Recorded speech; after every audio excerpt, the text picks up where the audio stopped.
Hi guys, how are you? A gente tá aqui novamente, né?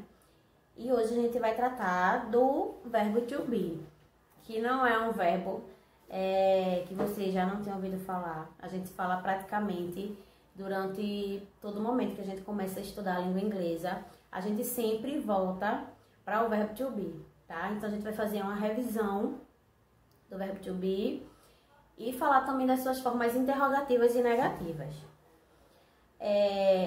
Às vezes a gente tem um receio, porque a gente acha que a gente já aprendeu muito, que a gente já viu muito o verbo to be. Só que a gente tem que lembrar que a gente vai usar o verbo to be em praticamente tudo que a gente for falar referente à língua inglesa.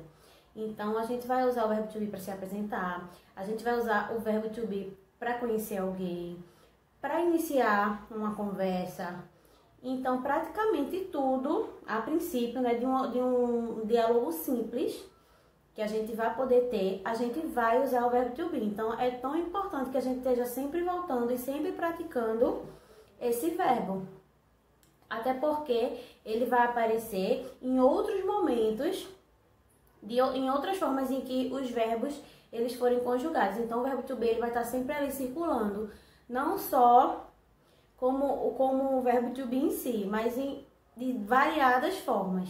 Então, é bom a gente ter o domínio, tá sempre voltando. A dica do verbo to be é a gente se atentar sempre ao contexto e a gente praticar, certo? A primeira coisa que eu quero falar com vocês é a respeito das formas de escrita do verbo to be. Diferentemente do português, o verbo to be, né, que é o verbo ser e o verbo estar, ele tem três formas de se escrever, que é o am, o is e o are.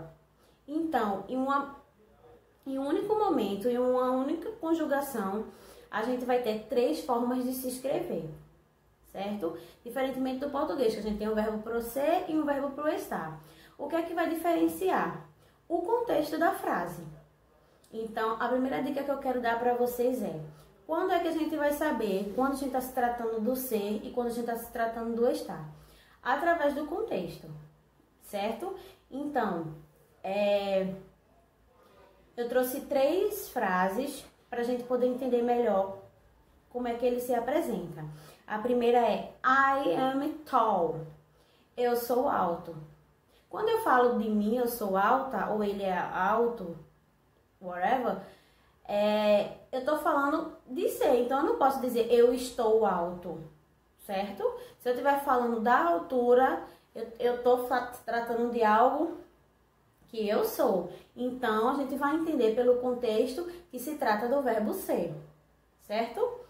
Tem um outro exemplo aqui, que é I'm working now. Eu estou trabalhando agora. Eu não vou poder traduzir ou entender que eu sou trabalhando agora, ou eu sou trabalho agora, certo? Então, aí vai estar se tratando do verbo estar, que completa todo o sentido da frase. E existe um momento também em que tanto faz, tanto o verbo ser quanto o verbo estar, ele vai estar correto no momento da frase, certo? Como no caso de I am happy. Eu estou feliz ou eu sou feliz. Então, nesse caso aqui, a gente pode usar os dois, certo? Lógico que existe uma infinidade de frases e de contextos que a gente vai poder identificar esses momentos do verbo to be, certo? Então, o que é que a gente tem que fazer é praticar.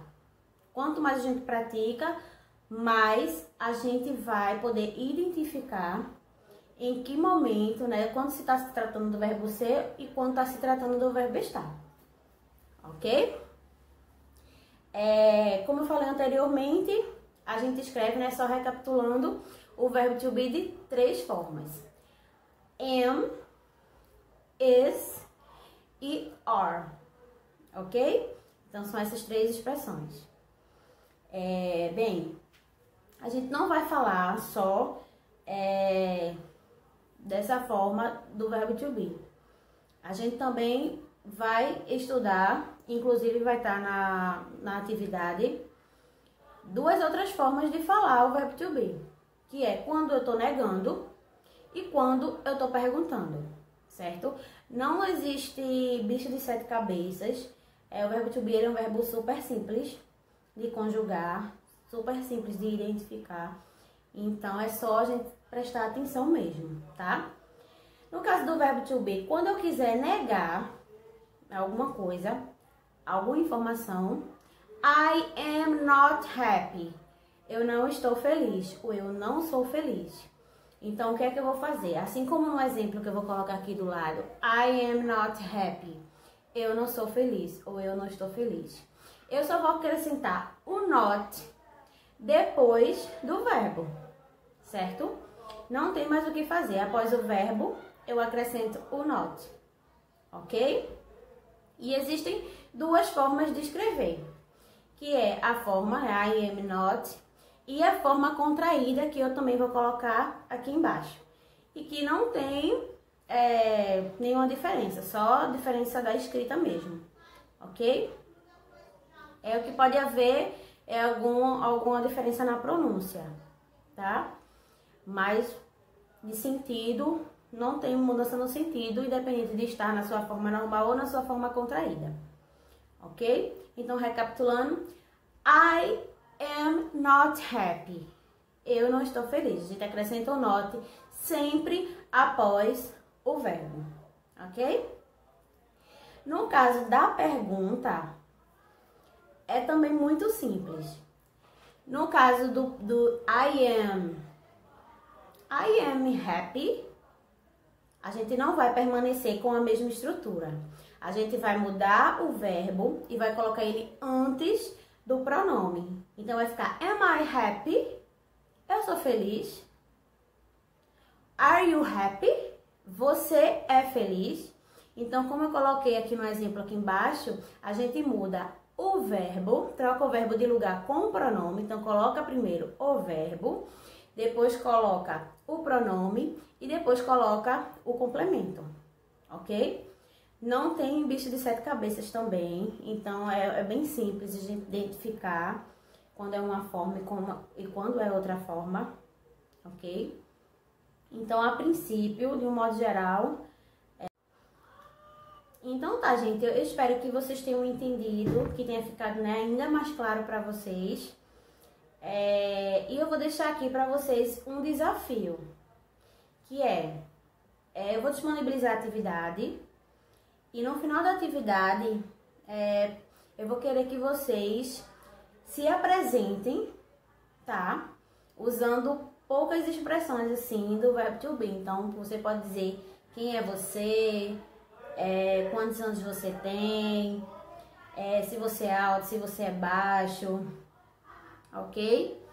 Então, o que você puder falar sobre você usando o verbo to be, ou negando, né? Ou fazendo alguma pergunta, para que eu possa conhecer um pouco mais de vocês, tá? Isso vai ser uma coisa extra na atividade, ok? Para estimular vocês realmente a pensar, né, no verbo to be, nas suas mais diversas formas. Se quiserem colocar outros exemplos que também seja interessante, então fica a critério de vocês, tá?